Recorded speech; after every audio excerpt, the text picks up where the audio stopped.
Guys നോമ്പൊക്കെയല്ലേ വരുന്നേ. അപ്പൊ ഞങ്ങള് പെരൊന്ന് അടിച്ചു വാരി ഒന്ന് സെറ്റാക്കി ഇതാക്കാന്ന് വിചാരിച്ചു.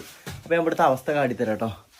ഇതാണ് ഗൈസ് മോൾ ഭാഗത്തെ അവസ്ഥ. ഇതിനും വലിയ അവസ്ഥയാണ് കണ്ടോ. ഇവിടെ കണ്ടോ ആകെ പൊട്ടിയാണ്ട് ഇതായി കിടക്കുകയാണ്. ഒക്കെ കൊറേ പിന്നെ ഇതാക്കി ഇവിടത്തെ നോക്കിയാ കൗക്കോലൊക്കെ ആകെ പൊട്ടിയാണ്ട് ആകെ ലെവലായി കിടക്കാണ്. ഈ നിലത്ത് കാട്ടിത്തരാം. ഇതൊക്കെ ഗൈസ് കണ്ടോ മരത്തിന്റെ വേസ്റ്റും കാര്യങ്ങളൊക്കെയാണ് കണ്ടോ.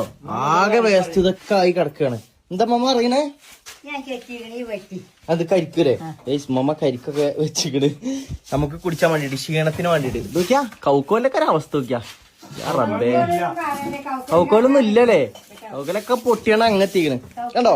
ഇതാണ് ഗൈസ് ഞങ്ങളെ നോമ്പും പണി എന്ന് പറയുന്നത് കണ്ടോ. ഇതൊക്കെ നോക്കിയാ മരമില്ലിൽ പോയി കഴിഞ്ഞാൽ ഇതിനെക്കാട്ടിൽ ഉണ്ടാവും. അല്ല ഇതിന് അത്രക്ക് ഉണ്ടാവില്ല. എന്താണ് കണ്ടുക്കായോ എങ്ങനെ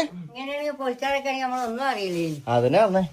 എന്തായാലും ഗൈസ് എല്ലാവരും ഇവിടുത്തെ ഇതേമാതിരി നോമ്പും പണിയൊക്കെ നടക്കട്ടെ. ഞങ്ങളതൊന്നും നടന്നുകൊണ്ടിരിക്കുകയാണ്. അപ്പൊ ഓക്കെ.